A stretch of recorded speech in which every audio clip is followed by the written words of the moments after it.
Bonsoir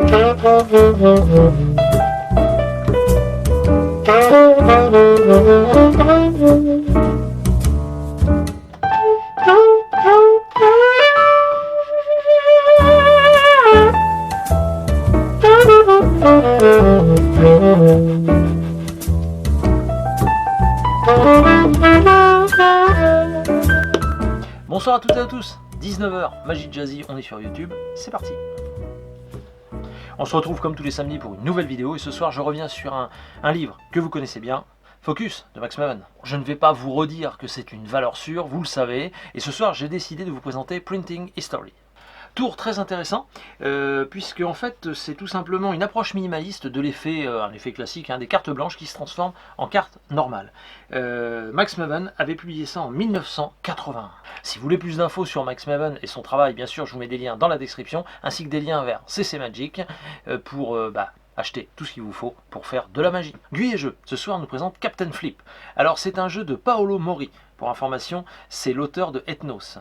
Ça se joue de 2 à 5 joueurs, à partir de 8 ans et plus, et les parties durent en moyenne 20 minutes. Les plus du jeu.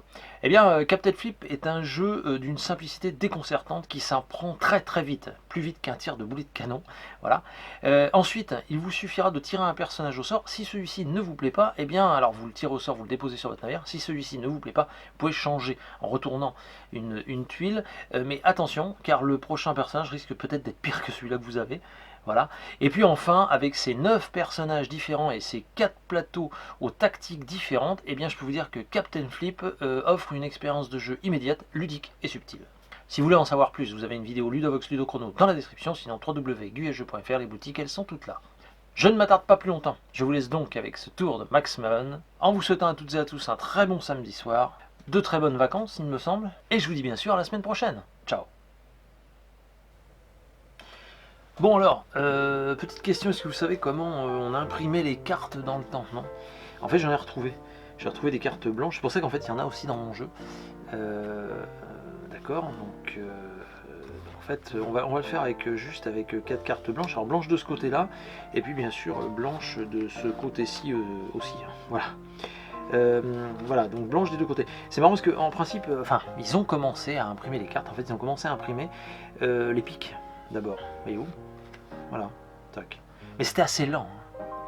Une fois qu'ils avaient imprimé les piques, tac, ils passaient encore dans la rotative et là après ils imprimaient les cœurs. Pas mal. Ensuite, eh bien, tout simplement, ils imprimaient les trèfles. Et ouais. Et puis enfin, bien sûr, bah oui, forcément, ils imprimaient les carreaux. Voilà. Mais c'était lent, quoi. C'était lent, alors, est-ce que franchement, ça valait le coup d'imprimer des cartes? Non. Mieux les laisser toutes blanches. Non, parce que maintenant, ça s'imprime beaucoup plus vite, voyez-vous. Si vous faites craquer comme ça, vous faites juste ça, pouf, et là, tac, ça s'imprime. Et on se retrouve vraiment avec les 4 rois d'imprimés d'un seul coup. Et puis, bien sûr, on peut imprimer, évidemment, les dos, hein. Bah ouais, bien sûr. Voilà. Merci beaucoup et belle soirée.